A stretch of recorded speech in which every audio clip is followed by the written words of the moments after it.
Howdy, BHRCers. You can find every episode of Why People on Spotify, Apple Podcasts, YouTube, or wherever else you get your podcast content. On this Why People episode number 36, we'll talk to Marianne Monte. Marianne is the Chief People and Administration Officer at Shawmut Design Construction. Marianne has an amazing background, has been at some really neat places, and looking forward for the conversation. All right, Marianne, thanks for joining us. Thank you so much, Sean, for having me. Yeah, we're super excited. I myself am excited because I've been kind of a fan of yours from afar in this world of connectivity. I know a little bit about you, I guess, by the way of biographies and LinkedIn profiles, but I'm really interested to hear the between the bullet points part of Marianne Monte and what makes you tick. Excellent. I'm excited too. As I said to you earlier, I feel like I've known you for years and appreciate all you do for the HR community and beyond. So thank you for that. Oh, well, thank you so much for the kind words, Maria. And so you've listened to a few, like you said. You know that we kind of have the same cadence, past, present, future. We really like to hear about the journey, and we said it on the pre-call. Every single one of them is so uniquely different that it's weird. You could ask, technically, at this point, 36 people with the same title, one question, and have 60 minutes of content that is so wildly different. And then I always flip it flip it upside down. And there's also some pretty amazing commonalities, some common themes between all of the dynamic leaders. So looking forward to it. We always say go back as far as you want. Some people talk about their first pacifier and get started from there. Some people start in other areas, but Marianne, tell us where you want to start to tell your story. All right, awesome. Thank you so much, Sean. And again, I agree. It's fun to watch and listen to these because there's no one clear path that gets you into an HR leadership role. For me, it starts back when I was born in Brooklyn, New York. I still try to keep a little of that accent when I want to be tough. Um, and my dad was one of 7 kids, the only boy, which is pretty unique. And him and my mom, my dad worked for GTE and got transferred from New York to Waltham, Massachusetts. So having been city slickers their whole life growing up in Brooklyn, moving to Metro West, Boston area was like culture shock, really. And I joke that my mom actually called the police the first time she saw a raccoon in our yard. Like she did not know what to do. So we were these crazy Italian Brooklyn transplants, and we ended up in Wayland, Mass, which is a wonderful town to grow up in. Um, but I often tell the story about growing up. Every single friend of mine had white lights at Christmas. These beautiful white lights displays, and my house had like colored blinking lights, and like that's the Italian in us. And I begged my parents to just put white lights up, please. And it would look like Monty's Pizzeria. It was just like, come join us for pasta and pizza. And maybe that was the first time in my life I realized being different was not a bad thing. Because at the end of the day, all the kids wanted to come to my house and experience food and fun and love, even though those white lights look so pretty. So I tell that story because I realized as I grew into some of that past and some of the present, maybe even the future, what really differentiates us is what is truly what's different about us. And if you can harness that in a way that's really productive in a career and certainly in your family life, that there's no stopping us. Those are superpowers. So that's the early days. I don't know if you want me to jump into kind of the early career moments. Yeah, geez, I can't wait, Marianne, because it's so cool to hear about that part of your life in anticipation for some of the amazing work that you've done and that you continue to do. It's neat to hear how you tie it all together. So would love to, wherever you want to jump to relative to education, but would love to kind of hear that part of the journey and how it ties into to what you're doing now. Great, great. Yeah. So, graduated from Wayland High School, went to Providence College, proudly a friar, was very involved in student government there. Was, say this, because there's been many after me, but I was the first female president of the student body at PC, and I wear that as a badge of honor. The reason I say that is my office in Student Congress was right next to the Career Services office. And so here comes senior year, we have to all start looking for a job, and I would kind of poke in there to see if they were giving away food. Honestly, that was the way college students survived. And one day they had all this Frito-Lay stuff out. And I was like, oh, wow, if I sign up for this interview, there will be free chips. So I signed up for an interview with Frito-Lay, which at the time was a PepsiCo-owned company. I knew it was a good company. And lo and behold, lucky enough, senior year, I got hired at Frito-Lay. It was November of my senior year, and so I knew going into graduation I had a good job. They sent me a massive box of chips when I got hired that my roommates and I loved for and enjoyed for many, many months to come. Moved out to they don't give you your assignment right away. They say, we're going to move you. You're not likely to be where you live, so prepare for that. And I got lucky enough to be assigned as the cheddar sour cream night shift manager in Binghamton, New York. Okay, I grew up in Wayland, never knew where Binghamton, New York was. Certainly it had my share of cheddar sour cream chips in my day, so I was like, okay, this is good. We'll figure this out. And it was a great experience, right? And I really often joke about this, how this was how I knew I was meant to be in HR. I was hired into like a leadership development program, operational leader. They did put me on the cheddar sour cream potato product, which is much harder than the corn products, just so you know. So they saw a lot of potential in me.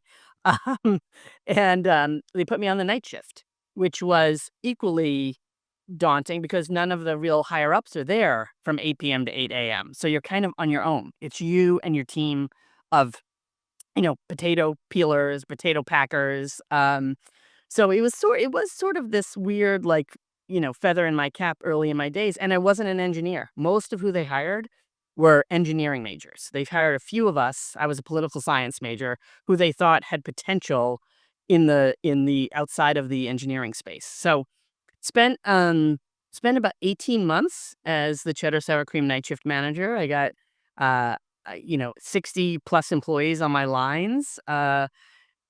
Really came to love the fact that in a manufacturing facility you produce something that at the end there was literally a tangible product. And then about 18 months in, unfortunately, there was a death in my family that I grew up with my Italian grandparents living in my house. When we moved from Brooklyn to Wayland, they came with us. So my grandfather passed away, and it was kind of a big deal to have that loss, and I didn't want to be that far away anymore. So moved back, worked in insurance, started as claims adjuster. This is my way into HR. I was a horrible claims adjuster. I would just write checks for nothing, and honestly, this is at Liberty Mutual, and give him a lot of credit. My claims manager said to me, "Listen, you're great with people, and I'm going to give you all this stuff that HR keeps rolling out." He used an expletive I won't use here, but blank HR. And would you mind delivering this on my behalf? And this is really nice way of sort of telling me you're a horrible claims adjuster, but I think you might be good in HR. And so sure enough, HR got wind of the fact that why is this claims adjuster rolling out compensation programs and performance management programs? And by the way, you should be doing that, Mr. Manager. But who is this person? And would you want to work in HR? So I give him a lot of credit for taking a chance on me and and giving me the opportunity to do that. And then I moved into HR and really have grown within the HR career, both at Liberty, and then I went to law school. I went to law school at night to just kind of give my background a little more boost, both on the claims side of things and on the HR side of things. And that was a invaluable piece of time where I spent 4 years at night at Suffolk University, Suffolk Law School, while I was still working. So it was a really challenging time professionally and academically to try to keep that all together before marriage and kids, thankfully. So it was a good time to do that. And then just fast forward a little bit, my wife and I had adopted our son, who from Guatemala, actually. And at that point, I was the head of HR at a small bank here in Rhode Island. I was the CHRO of a publicly traded bank and never worked at a publicly traded company. did that for about 4 years, and our son was ready to come home, and I told the bank, I'm ready to just be a mom. I'm ready to be home with him." He came home at 8 months. By the time he was like a year, he's kinda like, "I'm kinda sick of looking at you and watching the Food Network. We better go back to work." So, we put him in daycare, which he thrived in, and I went back to work at Hanover Insurance. So I went back to insurance, in Worcester, Mass, where I really started quite a bit of incredible company that developed uh, mostly or grew mostly through acquisition, and got involved in some mergers and acquisitions there. Spent a year in London for a big M&A that they had done. And when I came back, got a call about being the CHRO at a construction firm. And I was like, construction? There's nothing progressive about construction. Why would I work there? Having, sort of been identified as a progressive HR leader. And boy, was I wrong. I've spent the last 10 years of my career at Shawmut Design and Construction and have loved every minute of it. As I mentioned before, producing a product like the bag of chips or that pallet of chips is nothing compared to producing a building where I now write, there's topping off ceremonies all over the country for a lot of these really impressive buildings my firm is building. And everyone writes their name and that topping off ceremony on the final beam, the beam that is going to sit in the highest spot on that building. And I always write my son's name on that beam, Sean, because it's so I love leaving a legacy in a community, either that is in an academic world or in healthcare, where you're gonna make that, you're gonna leave a lasting, beautiful structure, that's gonna certainly outlive me, may even outlive our son, but make the community better. And so here I am, 10 years later. During the pandemic, I took on some other responsibilities in addition to HR. I took on marketing and IT and legal, and that law degree came in handy. And it's been a wild ride here, and it's been a ton of fun. And we've produced some absolutely beautiful buildings across this country. I got so many questions, Marianne. So but thanks for giving us the timeline and the different stops. It's really cool to listen to you articulate it, and we'll spend some time kind of diving in here a little bit. I'm kind of mind blown by the in understanding wanting to come home after you lost your grandfather and wanting to be around your family and wanting to be closer to family, closer to home. Um, but it's interesting. It sounded like, I don't want to put words in your mouth, but you had to you grab you got it. You took a job that was available, and it was a claims adjuster role, and you found out that you weren't that great at it. You started gravitating more to the people because that's what you are great at. Um, Help us understand at that point in your career, in your life, really, how did you think of human resources? Like where did it fit in your brain? Yeah. It's a great question because I think having worked most summers, I worked tons of summers at my mom's company, right? And I'd fill in for whatever, used to be called secretary, now executive assistant, was out on vacation. And I would just sit in whatever seat was empty and, do whatever that executive needed. Um, I also worked at like a deli at night. I always loved working. I loved being somewhere, and massive extrovert, as you can see. And, so I, the woman who ran HR at that firm or at that company at the time, who shall remain nameless, was like really mean, like a really, oof, boy, no one wanted to go meet her. If you got called into her office, oh, you were in big trouble. And I was only a summer employee, and I got called into her office for some antics that were not, were certainly not terminable, but. But I was like, "Wow, if this is HR's, like, reputation, I don't wanna be anywhere near that." And when the claims leader came to me and said, "I think you're so good with people," and this is credit to Liberty Mutual, "Why wouldn't you go work in HR?" I was like, I had that memory in my head of, like, personnel and, she was the one who laid the hammer down only. And, I resisted that. I was like, "No, I think I can learn to be a good claims adjuster," which I could not. And he was like, "No, you can't." Um, so I made the shift, and oh my god, I got such amazing mentorship by so many incredible people in HR and I was in like a corporate group. So I was actually in employee relations to start. So I learned how to manage employee relations cases, but there was a comp expert on the team too. And I just got such a great view of all of the tassels of the HR umbrella and with a lot of support, right? And it was just had great talent practices. Great. I met some of my best friends to this day at that company. And um and I do think, HR can still get a bad rap, you know? When my son was 6, one of his school assignments was to write what your parents do. And like my wife's page, she works in healthcare. My wife's page was so beautiful about how she helps people get their medical needs met and blah, blah, blah. And my page said, my mom hires people and fires people. And that was it. And I was like, oh, I got to stop taking calls from the car, first of all. And second of all, like I have to make sure I'm living my values with all these great HR tools. So, one of the other things about HR that I think really helps people, and you see this in your podcast, you see is like, it isn't just policy and administration of compliance. It's like what makes people tick and what makes them great and how do you make them more great? And, I often tell the story, Sean, of like the thing that gave me the most ability to be great in my job was coming out. Um, that wasn't something that I entered the workforce wanting to talk about. I was very quiet about it. This was the late early 90s. People were not open about their sexuality or their sexual orientation, and I wasn't either.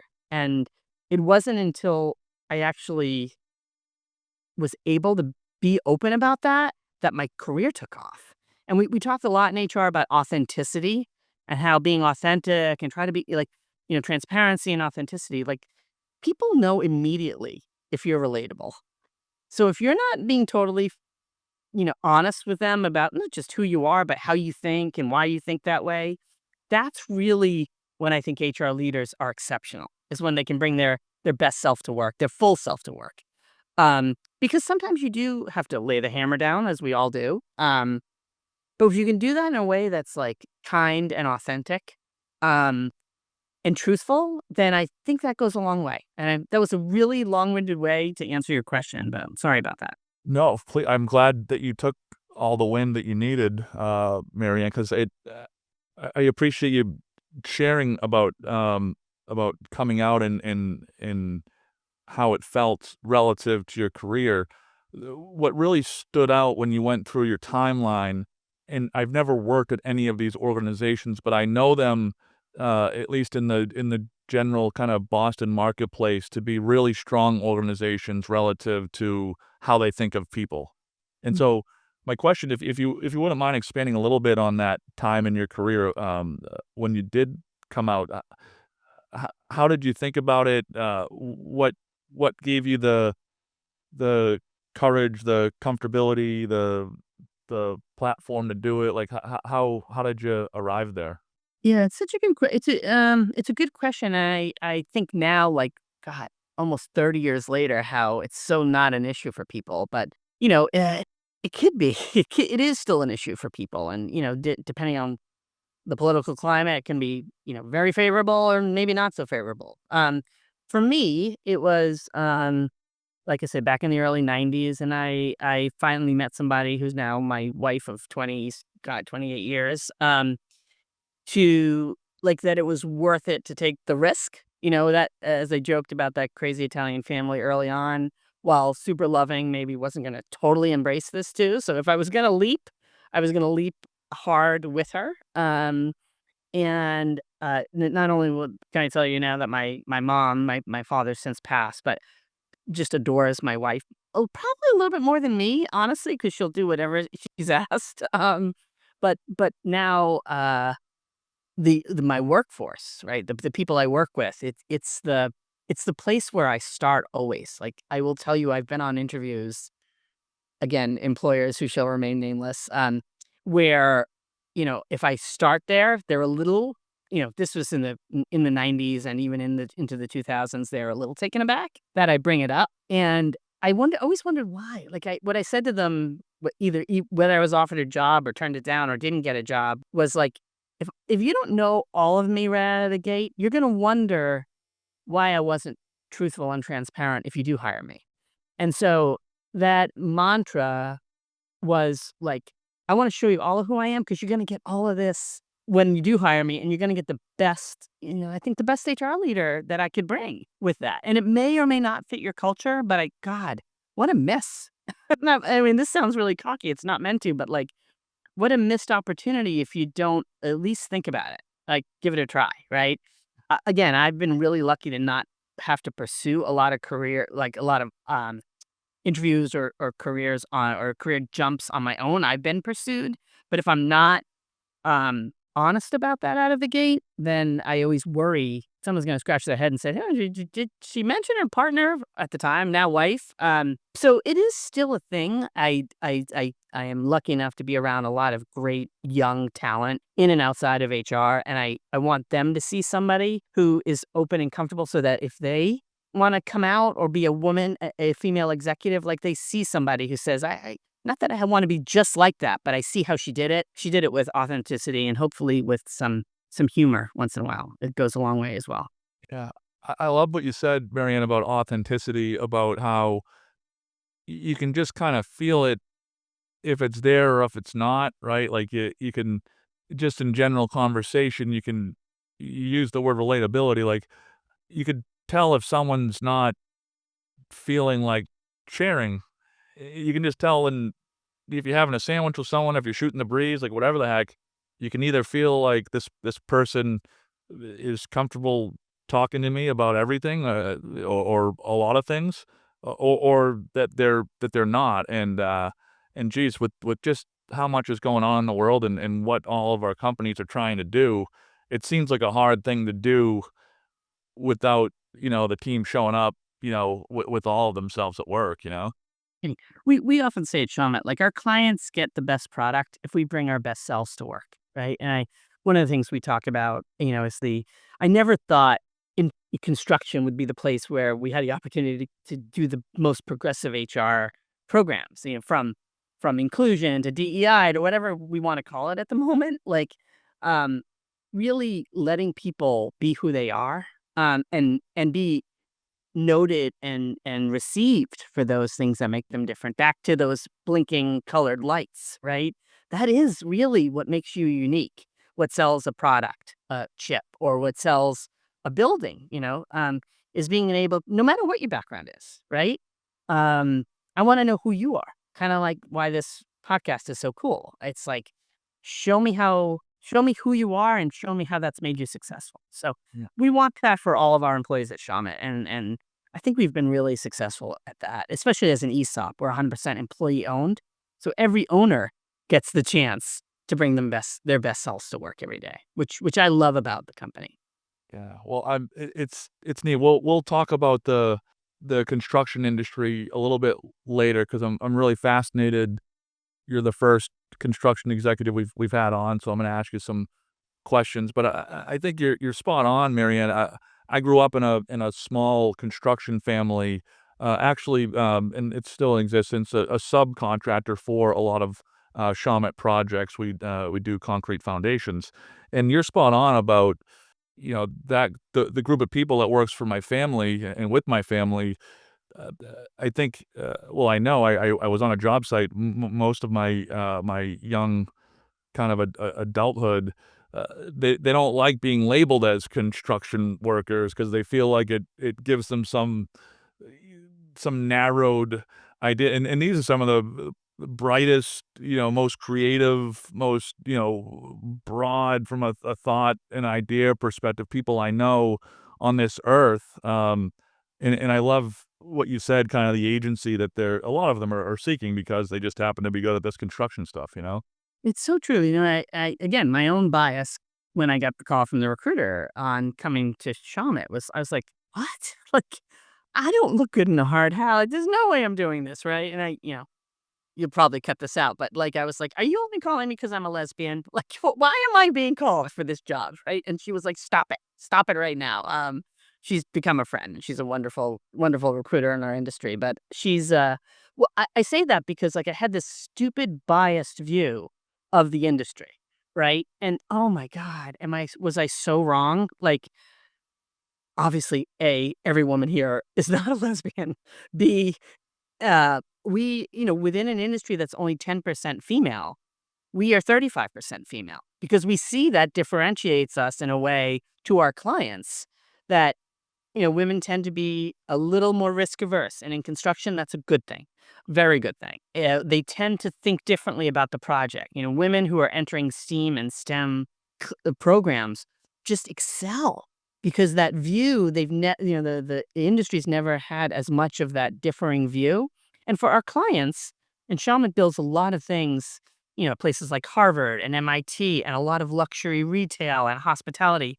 We're not only sitting across the table from white men over 50. We're sitting across the table from a lot of differing backgrounds now. So to mirror that is a good business choice, but it also we've had clients ask us for all female teams or all diverse teams because they want a product that can be looked at differently. So I agree with you, and just the nature of this business is so filled with so many smart people.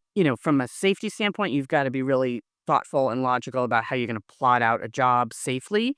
But even just the engineering and construct of a structure, $200 million or $500 million structure is really complicated. And I don't know your family, Sean, but I love the genuineness of the people I work with, right? And no one's trying to outdo each other.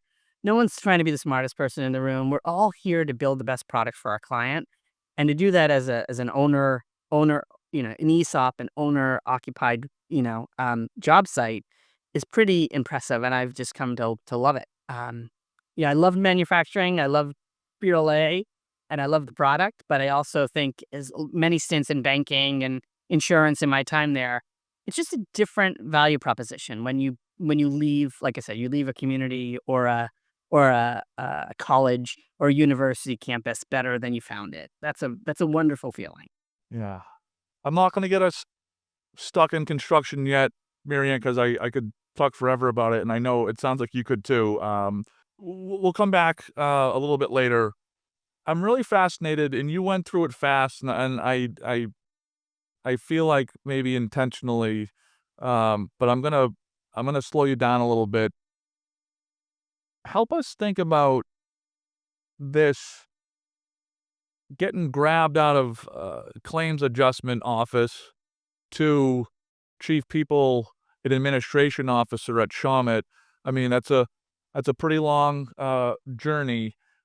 How did you think about getting into leadership, and how did you kind of sequence that in your own mind? Help us think through your thought process relative to that, for lack of a better term, rise.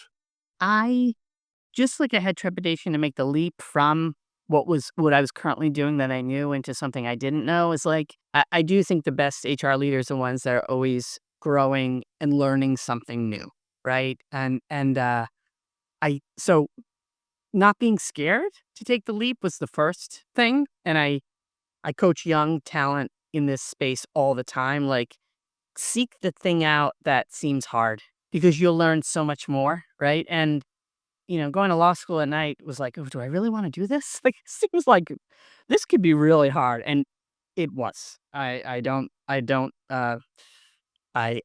recommend it highly because it's an invaluable mindset as you go into other parts of your career, but the lesson I needed was, yeah, it's gonna be really hard for, like, 4 years here, but my god, did I learn a ton, not just about the law, but about how to think and analyze things. So the leap to leadership in HR was one that um, kind of I was lucky enough to fall upon it, right? I was still at Liberty, and I think I was lucky enough to have people who saw a lot in me, in my ability to lead other people, kind of like at Frito-Lay, like you giving 60 employees. I've never even peeled a potato well, I have peeled potatoes, but I don't know how this product is done. How can I be responsible for these 60 people? And but I knew I had taken on leadership roles like student government and whatnot in my life. And I wasn't afraid to manage the people part of it, even though I was a little scared of some of that stuff that I talked about, performance reviews and taking on challenging employees and terminating, if needed, employees for whatever reason, a reduction in force or whatever. So, um, but I think the thing I want to make sure you hear, and I've said it a few times even outside of this podcast, is like part of the way HR gets more credibility is putting your nose where you think it doesn't belong, and in a nice way. Don't ever do it in a way that's like, that sort of that old HR mentality of like, "You're not doing something right," or "The law tells you you can't do this." Do it in a way where you're curious. Um, as I mentioned to you earlier, in the pandemic, we had some people who retired, we had some people who moved on, and when the board and my CEO came to me and said, "Listen, would you be willing to take on more?" Um, I was like, "Well, what?" First of all, because HRP leaders had a really challenging pandemic, us included at Shawmut, and marketing and IT and legal were like, "What? Right? Really?" But I had to remind myself what I coach other people, like, take on the stuff that's hard. And what I was lucky enough to realize in the shift from, Frito-Lay employee to claims adjuster to chief administrative officer now was some of the skills you learn in HR are exactly the skills that are needed in all those other areas. It's not, "Oh my god, I don't have a computer science background." It's not, "Hey, I didn't I don't know a lot about marketing." Like, trust your judgment, trust your instincts. And also, some of it is like, I just needed to develop the people there to be better leaders. So, we're great at talent management. We're great at talent acquisition. We're even great at investigations, right? Because how do I go out and be curious about those other areas? And so I'm happy to say it's worked really well here. Now, I don't know that every company should give those 3 areas to their CHRO, but for us, it really worked in that I had a lot of confidence in myself at this point, in the people that I had in HR to take on more. People like Michelle LaFleur and Allison Pond and Craig Stevens, like, they were ready to do more and let me get out of their way. By the way, that's another great leadership skill. Take better people, build better people than you are, and let them do their thing. And then more importantly, be curious about those other areas. So again, it's almost been 4 years now that I've been in this role, and I feel like, what's the next act? Like, how do we do something even more different? Because that's, to me, that's the key to success. Is like, stay healthy, stay curious, and stay driven. For as long, even in retirement, those 3 things are the kinds of things that I hope when I eventually retire, I'm able to do. Thanks for sharing, Marianne, and it makes a lot of sense to match that mindset up with the career timeline that you laid out for us. It makes sense on why you kinda ended up in certain areas. Well, I wanna make a quick, pivot here. So far, we've learned about, your career journey. We've learned kind of about, this ascension into, executive leadership, um, and you've shared kinda your mindset and some of the things that you've attributed to. We were chatting on our pre-call, um, that, Marianne and I are the kind of friends that we've sent a bunch of emails back and forth. We've been on virtuals, but I had to tell Marianne, I've never met you in person, and Marianne said, "Come on, are you sure? It feels like I know you." And so I gotta share a story with you, Marianne. So scared right now, Sean. I, um, I had to make a career pivot that got me into this world, whatever this world is, but, I'm a partner at an insurance firm, for my day job. I had to make a career pivot about 10 years ago. I was in education, I was a teacher, I was a high school principal, all that stuff, and I found myself and I had to take care of a sick parent, which is why I made the career pivot, needed some flexibility to be able to take care of my mom. Found myself in a sales role, and a part of my role now still is sales focused, but I was in more of a, I guess, entry level sales role is what I'd say, right, in the insurance world. And most of the folks on the podcast know even though sales is in my remit, I'm not a super salesy person. That's not really how I approach the business. And I found myself with this list companies that my employer at the time wanted to work with, and my task was get them to work with us. Right, simple enough, right?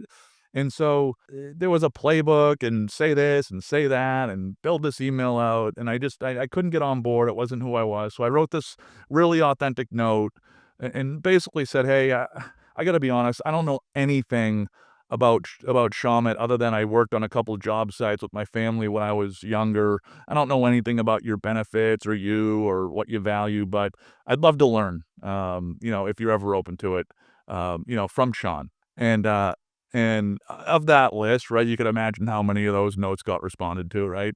But Marianne responded, and you said, "Hey, this is a really cool note. I could really tell you took time, and basically you were yourself. You were authentic. I'd love to meet with you."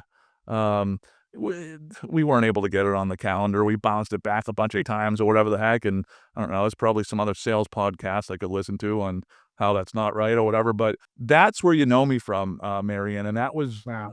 that was a really neat. I'll never forget it because as authentic as I was, I thought it was just as cool that you said, "Hey, I noticed this. This was cool. Thanks for taking the time." So had to share it with you. So thank you very much.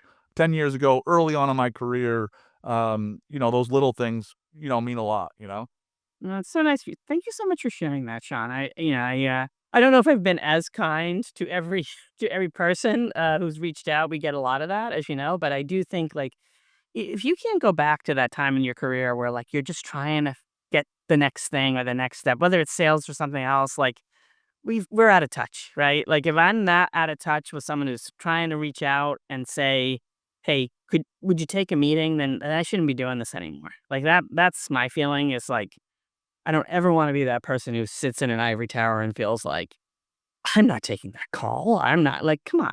Like we all started somewhere. Yeah. Some of you even had, colored blinking lights, I'm sure, right? So that's what I want to know is about people.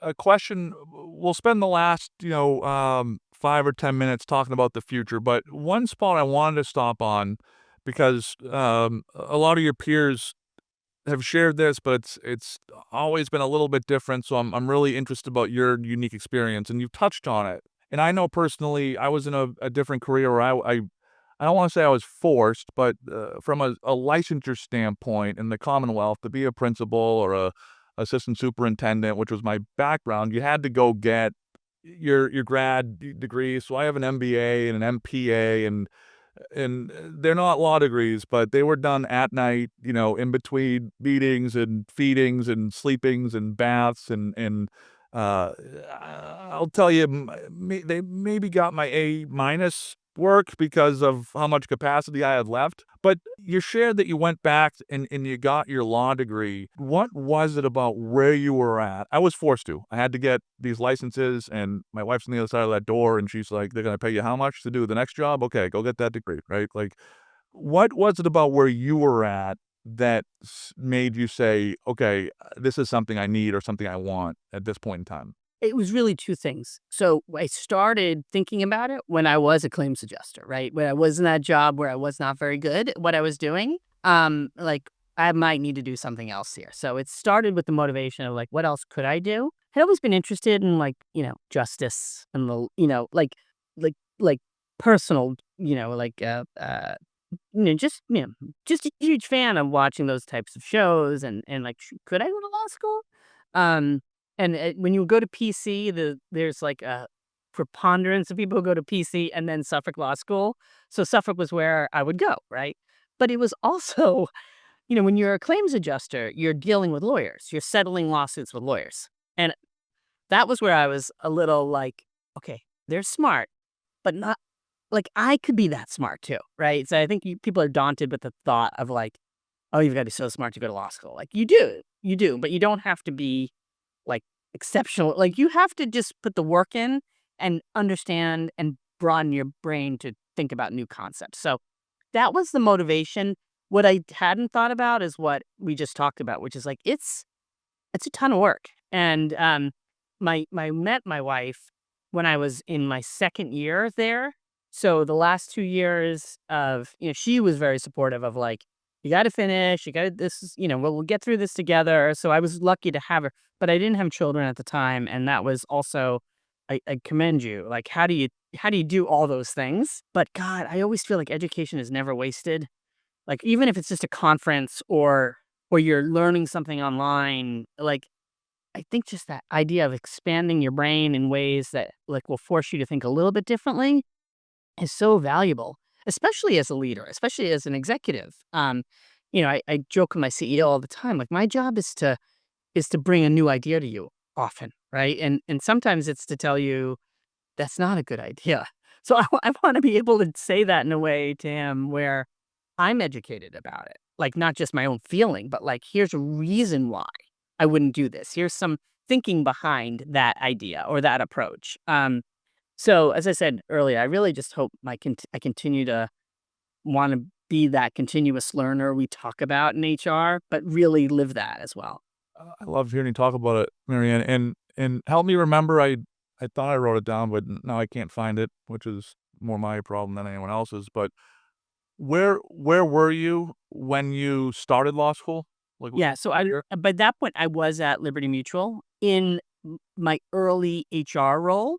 So I started as a claims adjuster at Liberty, moved into that kind of corporate HR center of excellence, if you will, role, and then it wasn't just managing claims from a legal standpoint. Like, that was like, okay, I could do that. But then working in HR, I'm like, everything touches the law here. So, like, why not do it? So I did those first 4 years. I was in my late 20s, I think, at that point. Maybe, yeah, mid 20s, while I was cultivating my HR career. So from Frito-Lay to the claims adjuster role into employee relations was the time frame of, like, thinking about going back to school. And I thought about getting an MBA. Everyone was getting an MBA. It seemed like the thing to do, but I was never great at math. So I was like, there'll be a lot of math, and I don't want to do that. So, um, so law school made a little more sense for that reason as well. There's a big debate, well, there's a debate about everything now, but, there's a big debate about the value of a graduate degree now, right, and all that fun stuff. I always tell people, I thought it was most amazing for me from a self-awareness standpoint of learning how much I didn't know, like, Yeah. with, "Oh, there's a lot I don't know," and if you're gonna be good at anything, you better learn it or build a team that's gonna help you, you know? That's exactly right. And I don't know about you, but like, I've been able to utilize the lessons to work through issues with my son. Right, he's an 18-year-old heading off to college, and the two things I always say to him are like, attitude is everything, and be curious. Like, it actually doesn't. Well, maybe people will disagree. It doesn't matter where you go to college, or if you go to college, right? To the earlier point about construction, like, I am all for people who want to go into the trades. Like, we need good tradespeople, man. Like, we need smart, motivated, curious tradespeople. And I will sing that from the rooftops. So if my son, who has come on job sites with me since he's been little, he loves iron workers. They get to wear the big hat, and do iron work. And he's off to college probably for cybersecurity. But those two things, be curious and have a great attitude no matter what you do, I think take you much further than whatever technical learning you may have going into a career. So sorry, I went back to construction. I know we weren't supposed to, but It's okay. It's great, Marianne. So kind of the last part of the conversation here, um, before we get into the future, can you've done such a great job telling us about why you love construction and how unique it is. Can you give us one nugget that is like, what's different about it than anywhere you've ever been? What in your current role have you been like, geez, I don't know if this is something I've ever wrestled with in a different industry. it's a good question. I think it's two things. One, like, I had the perception of, oh, that's just people hammering things and pouring concrete or whatever. Pouring cement, placing concrete. I think I got that wrong, but um, It thank you. See, I do listen. Which is half the battle. I think, it's complex. It's a very a joke about not being good at math. I've gotten really good at math working in this industry because margins are so short and so hard to achieve, and you've gotta pay your people fairly, and we're not a kind of construction firm that lays people off when the job's done. We wanna make sure, even if you're on downtime, we're getting something out of you. So it's a really dynamic operating model, and I love that about it, right? Like, the constant go of, you've got to win that next big project to create the backlog and the ballast of that. It wasn't like selling chips, which is pretty much a guaranteed on. There are peaks and valleys, It certainly wasn't like selling insurance where your policy rolls over naturally. You've got to sell that next big project here. So the people are the thing that sells it. And I often say Shawmut's not the kind of firm that, goes and builds a square building in an office park somewhere. That's not what we do. We build complex projects at very high list A-list institutions. But boy, that means we need to have a team that does that more dynamically than our competitors. And so we build and we invest a lot of money into people. And so I hadn't ever made the equation of how much the people value proposition exists in construction. Um, and as I said before, to be able to do it in a way with really genuine people, crazy smart people who are motivated to leave a place better than we found it, whether it's a renovation or whether it's a ground up build, that lasting legacy of a building like that is really special. And to drive down or walk down Fifth Avenue in New York City and say, Shawmut did that, Shawmut did that, Shawmut did that.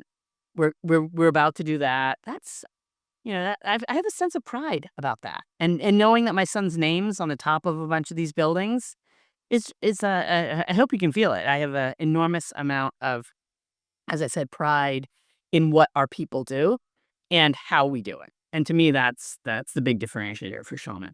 Yeah, I can certainly feel it, Marianne, and it's I love that you shared the beam piece, 'cause it just makes it so personal, and it just makes so much more sense when you think about it through that lens. So we're at the end of this really cool conversation. I'm gonna ask you one question, and I'm excited for your answer because I know you as a progressive leader. You've said it yourself that that's how you really kind of think of yourself as a progressive leader.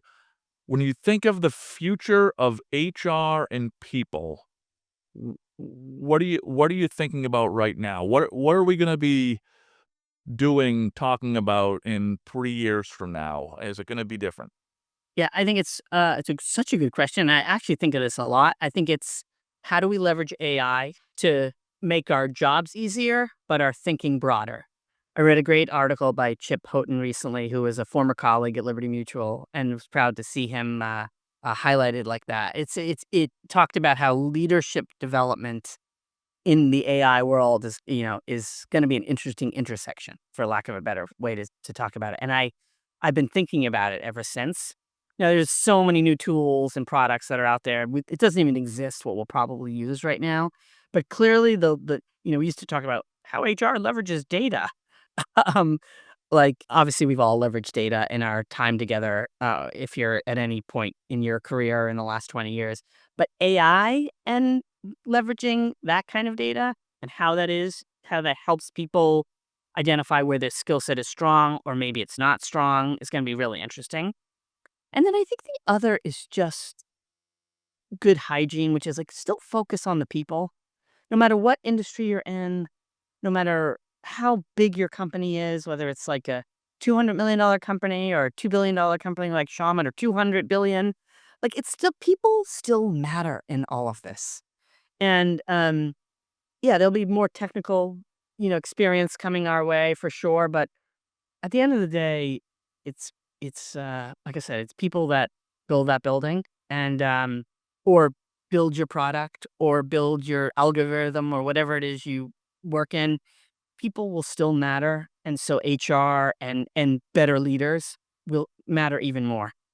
And yeah, we've delivered all these complexities of remote work and all the things that we're all doing in one way or another, or not doing. But if you put people first, clients benefit, and I also feel like if you put people first, HR benefits, right? So in a way, so it's sort of cyclical in my mind, but I'm excited for the future of HR and where our industry is going. I think the introduction of AI in ways that really good companies will leverage is going to be potentially life changing. Yeah. Well, excited to watch and excited for your article to come out so I can talk about my friend Marianne's article on a future podcast. Marianne, this has been a ton of fun. I know personally for me it was neat to get more of the detail of your amazing journey. Thanks so much for joining the Why People podcast. It's been my pleasure, Sean. Thank you so much for your time too, and everything you're doing for the HR community. It's greatly appreciated. Oh, well, thank you very much. We'll hope to see you soon. Same. Bye, Sean. Bye bye.